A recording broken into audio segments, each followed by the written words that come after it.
تو حضرت رابعہ بصریہ پردے کے پیچھے بیٹھی تھی، وہ بار بار دعا مانگتی یا اللہ راضی ہو جائے. تو حضرت رابعہ پردے کے پیچھے سے بولی، کہنے لگی چلے بس کریں، کچھ آگے بھی مانگیں. تو کہنے لگے آپ کیوں اس پر ناراض ہو گئی ہیں؟ تو فرمانے لگی پہلے جتنے لوگ دعا مانگ رہے ہیں یا اللہ راضی ہو جائے یا اللہ راضی ہو جائے، یہ سارے اپنے دل پہ ہاتھ رکھ کے بتائیں نا، یہ سارے اللہ سے راضی ہیں؟ یہ سارے اللہ سے، کیونکہ قرآن مجید کا اسلوب یہ ہے کہ رضی اللہ عنہم ورضوا عنہ ذالک الفوز العظیم. کامیابی یہ ہے کہ اللہ بھی بندے سے راضی ہو اور بندہ بھی اللہ سے راضی ہو. وہ صبح شام شکوہ نہ کرے کہ یہ نہیں ملا، یہ نہیں ملا، یہ نہیں ملا. توجہ ہے آپ کی میری بات؟ وہ ہر وقت شکوہ نہ کرے، بلکہ اللہ بندے سے راضی ہو اور بندہ بھی اپنے اللہ سے. اور نبی پاک علیہ السلام نے فرمایا تو رب کے دیے ہوئے تھوڑے رزق سے راضی ہو جا، وہ تیری تھوڑی عبادت سے راضی ہو جا. راضی رہنا سیکھیں. بڑا ہی شکوہ ہے لوگوں کی زبانوں پر، بڑے ہی شکوے. ہم نے تو کسی کو چھوڑا نہیں، نہ کوئی ادارہ چھوڑا ہے پاکستان کا، شکوہ کر کر کے، اعتراض کر کر کے. نہ کوئی جماعت چھوڑی ہے، نہ کوئی مذہبی آدمی کو ملتا ہے آپ کو جو ٹھیک ہو، کوئی نہیں.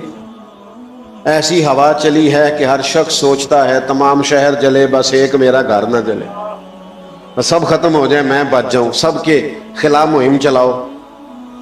شریف رکھیں جی، تھوڑی دیر بات کرنے دیں، آپ کا انتظام بڑا اچھا ہے، بس بات ختم ہو گئی. اللہ آپ کو سلامت رکھے. یہ بات مکمل کر لوں اور بات کو سمیٹتا ہوں. بھائیو، اللہ کی رضا پہ راضی رہنا سیکھیں. ہر شخص کی ہر مقام پر ضرورت ہے. یہ کوئی عزت نہیں ہے ہمارے ہاں یہ الا ماشاء اللہ ساؤنڈ چلانے والے کی. کبھی کسی نے اسٹیج پہ بیٹھے دیکھا اس کے گلے میں کبھی کسی نے ہار ڈالا ہے؟ لیکن اگر ساؤنڈ ہی نہ چلے محفل چلتی ہے تو قدر مانو نا، اس کی بھی کوئی قدر ہے. یہ الیکٹریشین جو پنکھے لگاتا ہے اور چلاتا ہے، یہ آج نہ چلے ہوئے ہوتے تو کتنی گھٹن ہو جاتی. لیکن کیا قدر ہے؟ ہر شخص جہاں ہے وہ راضی رہے کہ رب نے جہاں مجھے رکھا ہے بڑی شان سے، اپنے مالک کی رضا پہ اور تقسیم پہ راضی رہیں. میں اکثر محبت سے دوستوں سے کہا کرتا ہوں کہ خدا جانے بلندی ہے کہ پستی، خدا جانے بلندی ہے کہ پستی، پر جہاں میں ہوں وہاں کوئی نہیں، جہاں میں ہوں وہاں کوئی نہیں ہے. یہ بطور شکر کے کہتے ہیں.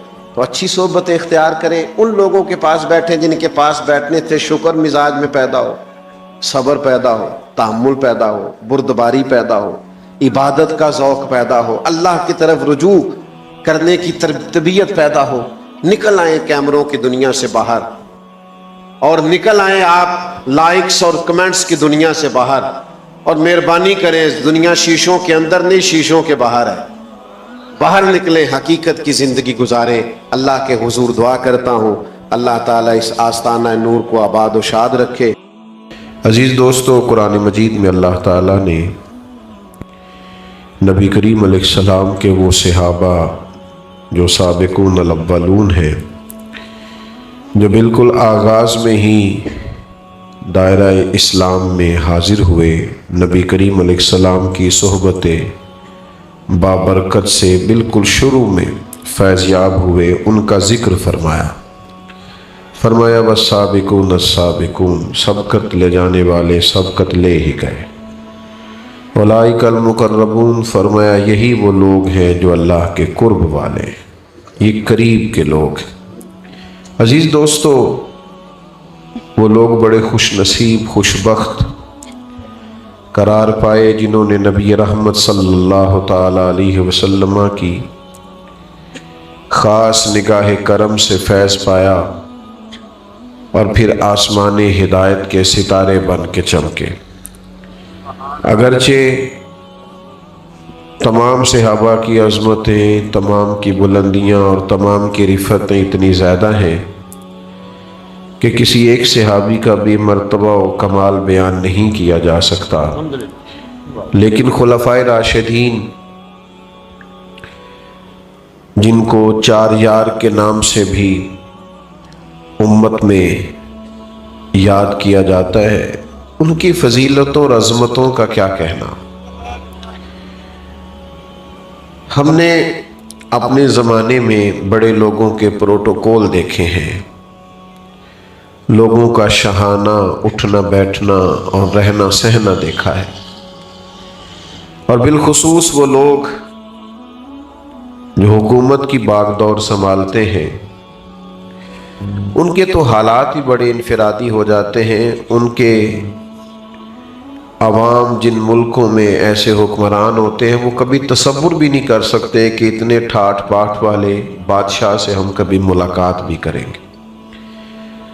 تصور بھی نہیں، سوچ بھی نہیں سکتا عام آدمی کہ میں جاؤں اور جا کے وزیر اعظم صاحب سے یا صدر صاحب سے یا کسی وفاقی وزیر سے بھی میں ملاقات کر سکوں۔ ہمارے ہاں اس کو عام آدمی بالکل محال سمجھتا ہے، بلکہ جس شعبے کا کوئی وزیر ہوتا ہے اس سے متعلقہ بھی اگر کسی شخص کو کوئی کام پڑ جائے تو یہ ممکن نہیں ہوتا کہ وہاں تک اس کی رسائی ہو سکے۔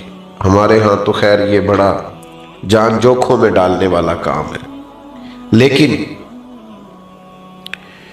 اس وقت کو آپ سوچئے جب کیسر و کسریٰ حکمران تھے اور عجیب ان کی حکومتیں تھیں کہ جن میں انسانوں کی منڈیاں لگتی تھیں، لوگ بکتے تھے، بوڑھے ماں باپ کو جا کر کے لوگ بیچ آتے تھے، اور پھر مطلق العنان سمجھنے والے اپنے آپ کو وہ حکمران، کسی کی جرت کیا ہے ان کے محل تک رسائی پا سکے، ان سے بات کر سکے۔ پھر اللہ تبارک و تعالیٰ نے کرم فرمایا اور مدینہ منورہ کی وہ ریاست وجود میں آئی جہاں سے پوری دنیا پہ رحمت کا سایہ ہو گیا۔ نبی کریم صلی اللہ تعالیٰ علیہ وسلم کے اس ریاست کی تشکیل کے بعد لوگوں نے ایک عجیب اور بالکل انفرادی اور بالکل الگ تھلگ اور خوبصورت نظارہ دیکھا۔ اب لوگ چاہتے تھے کہ اس کا تسلسل ہو، یہ جو حضور نے کرم نوازی فرما کے اتنا خوبصورت نظام بنا دیا ہے کہ کسی کو کوئی مشکل ہی نہیں ہے۔ اللہ کے محبوب علیہ السلام تشریف فرمائے ہیں تو ایک شخص آیا تو نبی کریم صلی اللہ تعالی علیہ وسلم صحابہ کے بیچ تشریف فرما تھے، اور ان کی نظریں جھکی ہوئی تھیں اور ان کے دل کی دھڑکنیں بھی ادب کے ساتھ آواز دے رہی تھیں۔ اس ماحول میں وہ شخص آیا اور صحابہ کے وہ ادب والے لہجے اور وہ سکون، اطمینان اور قرار والا ماحول اس نے دیکھا تو وہ کانپنے لگا۔ اچانک انسان کسی بڑے آدمی کے سامنے حاضر ہو جائے، وہ کانپنے لگا اور اس کے جسم پر راشا طاری ہو گیا۔ تو کریم فرمانے لگے کیا ہوا؟ تو عرض گزار ہوا کہ میں مدینے کی سلطنت کے امیر کے پاس آیا ہوں، بہت غریب آدمی ہوں، مجھے سلیقے نہیں آتے بادشاہوں سے ملنے کے۔ بات کہاں کی تھی کہاں چلی گئی، محبوب کی آنکھوں میں آنسو آ گئے۔ حضور فرمانے لگے نہیں بھائی، تو کسی بادشاہ کے پاس نہیں آیا، تو اس بیٹے کے پاس آیا ہے جس کی ماں گوشت کے خشک ٹکڑے کھا کے بھی گزارا کر لیتی تھی۔ تو بھائی حکومت کو، ریاست کو، سلطنت کو وہ تصور دینا کہ جس میں کسی شخص کو کوئی مشکل محسوس نہ ہو، عام آدمی یہ سمجھے کہ میری رسائی بڑی آسان ہو گئی اور میرے لیے یہ معاملہ بڑا قریب ہو گیا۔ خلفائے راشدین نے اس خوبصورتی سے اس نظم کو چلایا ہے، اس حسن کے ساتھ اس کو لے کے آگے بڑھے۔ انصاف لوگوں کو لوگوں کی دہلیز پہ ملتا، بادشاہ سلامت جن کو لوگ بادشاہ سلامت اپنے دور میں سمجھتے تھے، پھر وہی سلطنت وہ روپ اختیار کر گئی کہ پانچوں وقت خلیفۃ المسلمین مسجد میں حاضر ہے، نماز کے بعد اپنی بات ان سے کی جاتی ہے، وہ بات سنتے ہیں ان کے ساتھ۔ ذرا اس کو سوچئے تو صحیح کہ آپ جائیں، چلے کسی شہر میں بھی دارالحکومت ہو لیکن آپ پہنچ جائیں، آپ کو اجازت نہیں ہے جی، یہ تو وہ آدمی کام کرے گا جو سامنے بیٹھے گا، آپ لوگ چھوڑ دیں اسٹیج والے نہ موبائل چلائیں، اللہ جزا دے۔ آپ تو بات سنیں نا بھیا، اور بھی غم ہے زمانے میں محبت کے سوا۔ ساری قوم کو صحافی تو نہیں نہ بنانا کہ سارے موبائل ہی چلائیں، باقی بھی کئی کام کرنے والے وہ بھی کرنے۔ آپ غور کریں کیا عرض کر رہا ہوں، یعنی آپ اس تصور کو سوچئے کہ آپ چلے گئے دارالحکومت میں اور آپ نے وہاں کی جامع مسجد میں صرف نماز پڑھنی ہے اور نماز پر آپ کی امیر سے ملاقات ہو جائے گی۔ ایک ایسا آسان کام ہے، کسی بھی قوم کے لیے یہ کتنا خوبصورت عمل ہے کہ آپ جا کے وہاں نماز ادا کریں گے، ملاقات ہو جائے گی۔ اور اس طرح کی بھی کیفیات ہوئی کہ شاہ روم نے ایک شخص کو بھیجا حضرت عمر رضی اللہ تعالیٰ عنہ کے زمانہ نور میں، اس نے آ کر کے پوچھا تمہارا امیر کہاں ہے؟ تو کہا مسجد میں ہوں گے۔ کہا نہیں ان کا محل، کہا ہمارے امیر کا محل نہیں ہوتا۔ آج کے مسلمانوں کے آپ محلات دیکھیں، آپ کو اندازہ ہوگا کہ رنگ کیا ہے اور لوگ کس رستے پہ چل پڑے۔ کہا مسجد میں ملاقات ہو جائے گی۔ وہ مسجد میں گئے تو جان کر کے پوچھا مجھے امیر سے ملنا تھا۔ انہوں نے کہا کہ وہ یہیں تھے، یہ باہر نکلے ہوں گے۔ تو کہتے میں باہر نکلا تو ایک اور صاحب سے پوچھا تو کہنے لگے باغ میں تشریف لے جاتے ہوئے میں نے دیکھا ہے۔ کہتے میں حیران ہو گیا۔ دیکھیں نا آج کل ہمارے ملک کا حال یہ ہے کہ ایک صوبائی ممبر بھی سڑک پہ چڑھ جائے تو رستہ نہیں ملتا۔ کہتے فلاں صاحب جا رہے، رک جاؤ رک جاؤ رک جاؤ، کیا ہونے لگا ہے؟ کہتے پروٹوکول جا رہا ہے۔ اچھا بھئی آپ پہلے گزر جائیں، چونکہ آپ خادم جو ہوئے قوم کے، خادموں کو پہلے ہی گزرنا چاہیے۔ جو مخدوم ہیں وہ سڑکوں پہ کھڑے ہیں بیچارے پیچھے پیچھے لائنوں۔ تو امیر المومنین باغ میں، اور باغ میں بھی ایک درخت کے سائے میں مٹی کی اینٹ کا سرانہ بنائے جناب عمر آرام فرمائیں۔ تو وہ شخص کہتے ہیں جناب عمر کو وہاں لیٹے ہوئے دیکھا تو میں تڑپ گیا۔ میں نے کہا انصاف کر کے سوئے ہو نا، تو یہاں بھی ٹھنڈی نیند سو رہے ہو، آرام کی نیند سو رہے ہو۔ خلفائے راشدین کے بارے میں اپنے تصور کو سمجھیے، یہ وہ عظیم المرتبت لوگ ہیں کہ جنہوں نے اپنے آپ کو یکساں ڈھالا ہے، اپنے اندر انقلاب برپا کیا ہے۔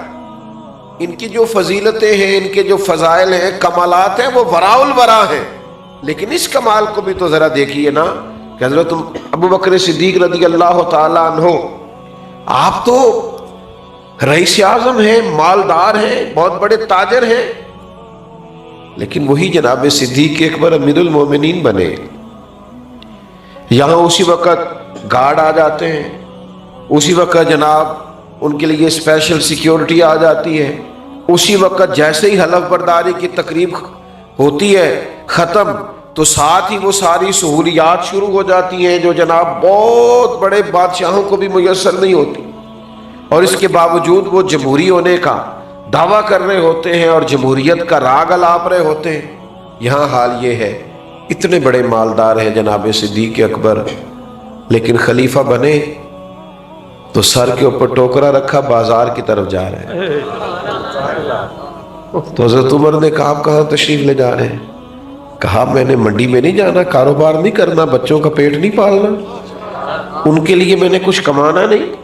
جناب کیا مطلب، آپ امیر المومنین ہیں؟ فرمایا وہ بات ٹھیک ہے، لیکن یہ کہ مجھے کاروبار بھی تو کرنا ہے۔ اب صحابہ نے مجلس مشاورت قائم کی۔ میری طرف دیکھنا میرے موبائل والے بھائیوں، اب مجلس مشاورت قائم ہوئی اور کہا کہ ہم آپ کا مال خزانہ میں سے وظیفہ مقرر کرتے ہیں، آپ مہربانی فرمائیں۔ یہ سادگی، یہ رویہ، یہ انداز، عصر کے بعد امیر المومنین نکلا کرتے تھے اور کچھ یتیم بچیاں تھیں، ان کی بکریوں کا دودھ انہیں دھو کے دے کے آیا کرتے تھے۔ امیر المومنین خدمت کرتے، مسجد میں نظر آتے، لوگوں کے دکھ سکھ میں شریک ہوتے، اور کبھی کبھی ان کی آنکھیں آنسو برسانے لگتی تو قریب بیٹھے لوگ ان سے پوچھتے جناب کیا ہوا؟ فرمانے لگے بس اسی طرح ایک دن حضور تشریف لے گئے تھے ایک رستے میں اور پھر محبوب واپس آ گئے تھے، مجھے یاد آ گیا ہے تو اس یاد نے مجھے رلا دیا ہے۔ اس امت کے سب سے پہلے صوفی کا نام بھی جناب صدیق اکبر ہی ہے۔ وہ معرفت کی خاص بات، آپ سمجھیے اس بات کو، وہ حقیقت پسندی کے جملے، وہ کیف، وہ سرور، وہ لذت، پتہ کیا ہے ماحول میں نا بڑی ساری خشکی اور تلخی سی آ گئی ہے۔ صوفیاء کی جو محافل ہوتی تھی ان میں بڑی رونق ہوتی تھی، تازہ دم لوگ ہوتے تھے، عقائد کے پختہ، فکری توانائیوں کے ساتھ چمکتے دمکتے چہرے اور تازگی آتی تھی محافل اور مجالس میں حاضر ہو کر. یہ ذرا ایک مجلس دیکھیے برپا ہے صحابہ کی. اس طرح مجلس برپا ہے کہ حضرت صدیق اکبر علیل ہے. امام ابو نعیم نے اس کو لکھا ہے. اور کچھ صحابہ ان کی تیمارداری کے لیے حاضر ہوئے. یہ ذرا انداز گفتگو دیکھیے. تو ایک صحابی عرض کرنے لگے حضور کسی طبیب کو بھی دکھانا تھا, آپ کی صحت ٹھیک نہیں. آج کل ہم کہتے ہیں نا ڈاکٹر کو دکھایا ہے, پھر لوگ فوراً پوچھتے کیا کہا ڈاکٹر نے. چلے خیر آپ ایسے نہیں ہوں گے, ورنہ ایسا بھی ہوتا ہے کہ لوگ یہ پوچھنے کے فوراً بعد پھر اپنا تجربہ بھی بتاتے ہیں. کہتے میں فلانی دوائی کھا دیجیے, اور کچھ دیسی نسخہ بنا کے بھی لے آتے ہیں. اور کچھ ایسے بھی ہوتے ہیں جو کہتے ہیں تھوڑا سا کھائیں بھی میرے سامنے. وہ اللہ کے بندے تو لے آیا ہے, تو اعتبار کر, کھایا جائے گا, ذرا انتظار کر. لیکن یہ کہ آپ کھائیں بھی, حالانکہ آپ ڈاکٹر کے پاس جاتے ہیں تو وہ سب سے پہلے آپ سے پوچھتا ہے شوگر تو نہیں, بلڈ پریشر تو نہیں, کوئی اور مرض تو نہیں. اس کی روشنی میں وہ نسخہ تجویز کرتا ہے. لیکن جو صاحب بنا کے لے آئے ہیں نا, انہوں نے کچھ بھی نہیں پوچھا, وہ کہتے ہیں بابا میں لے آیا ہوں آپ کھا لیجئے. تو ڈاکٹر کو دکھایا ہے تو پھر ڈاکٹر نے کیا بتایا. تو یہ عام سوالات ہوتے ہیں, لیکن یہ معرفت والے لوگوں کی محفل ہے نا, یہ اللہ کے بندوں کی مجلس ہے نا. حضرت صدیق اکبر امیر المومنین علیل ہے, لوگ ان کی خدمت میں حاضر ہیں. دوستوں غور کیجئے گا. پوچھا حضرت طبیب کو دکھایا ہے؟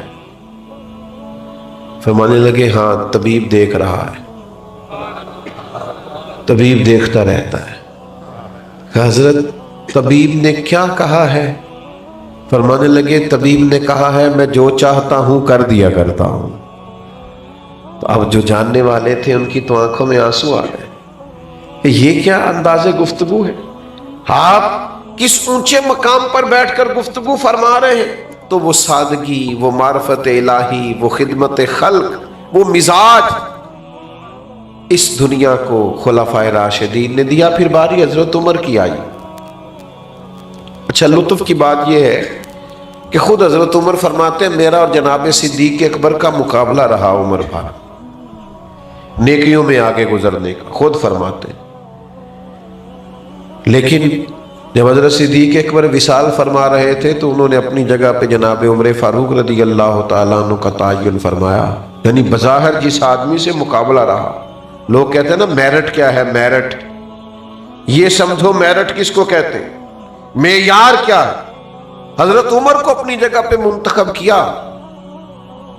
لوگوں نے کہا حضرت آپ نے جناب فاروق اعظم کا انتخاب کس لیے فرمایا؟ فرمایا اللہ کے حضور حاضر ہو رہا ہوں, رب جب پوچھے گا نا پیچھے امت کی ذمہ داری کس کی لگا کے آئے ہو, تو عرض کروں گا جو امت میں سب سے بہتر تھا اس کی ڈیوٹی لگا کے آیا. اور پھر جناب عمر فاروق رضی اللہ تعالیٰ انہوں نے کمال کر دیا. میں اکثر دوستوں سے یہ بات عرض کیا کرتا ہوں کہ حضرت صدیق اکبر نے نا سارے فتنے ختم کر کے جناب عمر کو دیے تھے.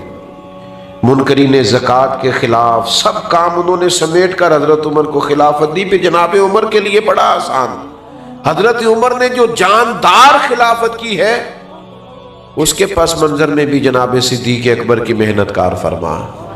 اور پھر بڑی سادگی, میں آپ کی خدمت میں ایک بات عرض کروں, یہ جو لوگ بالکل سادے ہوتے ہیں نا, یہ بے نیاز سی طبیعت کے لوگ ہوتے ہیں. یعنی جو نوجوان 4-5 ہزار روپیہ دے کے بال سیدھے کروا کے آتا ہے نا کسی سے, اور گھنٹہ ڈیڑھ بیٹھتا ہے کسی حجام کے پاس اور بال سیدھے کرائے اور بڑے اس نے کھڑے کر دیے کچھ لگا کر کے, اور کپڑے بھی بڑے اس نے رنگ برنگے پہنے, وہ بیچارہ پریشان بھی بڑا ہوتا ہے. وہ کہتا ہے انہیں میں پیسے لاتے نے دنیا ویندی نہیں پئی میرے یہاں. اس کا خیال ہوتا ہے ٹھہر جائیں سارے اور پہلے مجھے دیکھیں انوکھا جو بن کے آیا ہے. لیکن جو بیچارہ چارہ کاٹ کے بھینسوں کو دیکھ کے آیا اسے پریشانی کوئی نہیں, بلکہ اس نے بچنا ہے فوٹو سے, کہیں پیچھے بیٹھنا ہے. سادے لوگ جو ہوتے ہیں نا اسی کسی دے کچھ بھی نہیں لگتے, نہ کوئی ساڈا دردی, ان کو غرض نہیں ہوتی چیزوں سے. وہ شہرت سے بچنے والا پیچھے پیچھے رہتا ہے, اور میرا جی چاہتا ہے ساری غزلیں اس پیارے کے نام کریں. کچھ لوگ ہٹتے ہیں, بچتے ہیں. کیسا انداز ہے کہ امیر المومنین ہیں آپ, 24 لاکھ مربع میل کی حکومت ہے حضرت عمر کے پاس. وہ جوانوں یہ سنو تو صحیح, دھرتی نے اس طرح کے رنگ بھی دیکھے. اتنا بڑا آدمی اور جس کے نام سے دشمن کانپتا ہے، شیطان تک رستہ بدل جاتے ہیں، وہ فاروق اعظم. حال یہ ہے کہ صحابہ مسجد نبوی شریف میں اکٹھے ہوئے اور اکٹھے ہو کے کہنے لگے امیر المومنین سے عرض کرنا ہے کہ حضرت مہربانی کریں کرتا تو نیا لے لیں. اب تو پیوند لگنے کی جگہ بھی نہیں رہی. پیوند کا بھی پتہ ہے کہ نہیں؟ کپڑا پھٹ جاتا تھا نا تو اس کو رفو کرا لیتے تھے، پیوند لگ جاتا تھا. وہ ہماری دادیاں مائیں اور نانیاں تو اس طرح کرتی تھیں کہ وہ پھٹ گیا تو پھول سا بن جاتا تھا. ایک ہی ہویا کہ ڈیزائن دا ڈیزائن بن گیا ہے تے تروپے لگ گئے. تو یہ کام ہوتا تھا کئی جگہ. کئی لوگوں نے پیوند لگے کپڑے پہنے ہوتے تھے. خیر اب نہیں ہم دیکھتے، اب تو غریب تر لوگوں میں بھی ہم یہ رواج نہیں دیکھتے، اب تو ختم ہو گیا. لیکن پیوند لگے کپڑے ابھی کچھ سال پہلے تک ملتے تھے. تو حضرت عمر کے لباس مبارک کو اتنے پیوند ہیں کہ مزید اب پیوند بھی نہیں لگ سکتا. تو صحابہ نے مشورہ کیا کہ جناب عمر سے کہنا کرتا ہے نیا لے لے. اسلام میں 100% جائز ہے، اللہ نعمت دے تو اثر دیکھنا پسند کرتا ہے، لیکن اتنی سادگی کیوں اختیار کر لی ہے؟ اور پھر یہ کہ 25-25 ہزار دینار، 50-50 ہزار دینار بدری صحابہ کو ملتے ہیں اور جناب عمر کے حصے میں بھی آتے ہیں، پر وہ سارے بانٹ کے روانہ ہو جاتے ہیں. تو ان سے کہنا ہے کہ ایک کرتا ہی نیا لے لیں. تو ایک صحابی بولے، کہنے لگے بات بھی ٹھیک ہے، کہنا بھی چاہیے، اور اس شیر کا نام بھی بتاؤ جو عمر سے بات کرے گا. بات بتائیں نا، کون جناب عمر سے کہے گا کرتا خریدنے کا؟ تو ایک صحابی بولے، یہ دیکھو ان کا اعتماد کیسا تھا. آج کچھ بدنیت لوگ کیا انداز اختیار کرتے ہیں اور ان کا انداز کیسا تھا. ایک صحابی بولے اور کہنے لگے میں ایک ہستی کو جانتا ہوں جن کی بات حضرت عمر کبھی نہیں ٹالتے. کہا وہ کون ہے؟ کہا مولا علی شیر خدا رضی اللہ تعالی عنہ. ان کے بارے میں صحابہ کے اجماع تھا کہ یہ ایک دوسرے کے بغیر رہ نہیں سکتے، ایک دوسرے کی بات ٹال نہیں سکتے. کہاں سے لائے ہو تم وہ چیزیں اٹھا کر کے؟ کیوں بانٹتے ہو امت کو؟ دھرتی میں اگر کو کسی کی عزت کر کے دکھا سکتا ہے تو صحابہ نے تو ایک دوسرے کی کر کے دکھائی ہے. یہی تو معیار ہے ہمارے لیے جینے کا، سمجھنے کا اور اپنے لیے فیوز و برکات لینے کا. بھائیو یاد رکھنا، حضرت عمر رضی اللہ تعالیٰ عنہ کے بارے میں مولا علی کہیں گے تو وہ کرتا لے لیں گے. حضرت علی کی خدمت میں عرض کیا گیا، فرمانے لگے بات تمہاری ٹھیک ہے، بڑے بڑے وزیر سفیر ملنے آتے ہیں اور عمر کا وہی پرانا کرتا سارا کچھ بانٹ دیتے ہیں، کرتا نیا لینے میں کیا حرج ہے؟ کہنا بھی چاہیے، بات بھی ٹھیک ہے، اور یہ بھی ٹھیک ہے میں کہوں گا تو وہ مان جائیں گے، پر میں نے کہنا کوئی نہیں.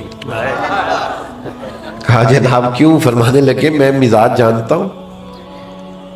اس منصب کے بارے میں مولا علی اس کی نزاکتوں سے آگاہ ہے. کہنے لگے میں امیر المومنین سے نہیں کہوں گا، ہاں سیدہ عائشہ صدیقہ سے عرض کرو، وہ ماں کا درجہ رکھتی ہے. سیدہ پاک کی بارگاہ میں عرض گزار ہوئے صحابہ، پیغام دیا جناب عمر دوڑے ہوئے آئے. کچھ جگہوں پہ نہ آنا چاہیے، بس کچھ باتیں کہنے کی نہیں ہوتی، لیکن کچھ جگہوں پہ چلے جانا چاہیے. کچھ لوگوں کی بات مان لینی چاہیے، اس میں برکت ہوتی ہے، فائدہ ہوتا ہے. ہر جگہ دلیل نہیں، ہر جگہ ابحاث نہیں. حضرت عمر فوراً حاضر، اماں جی حکم ہو.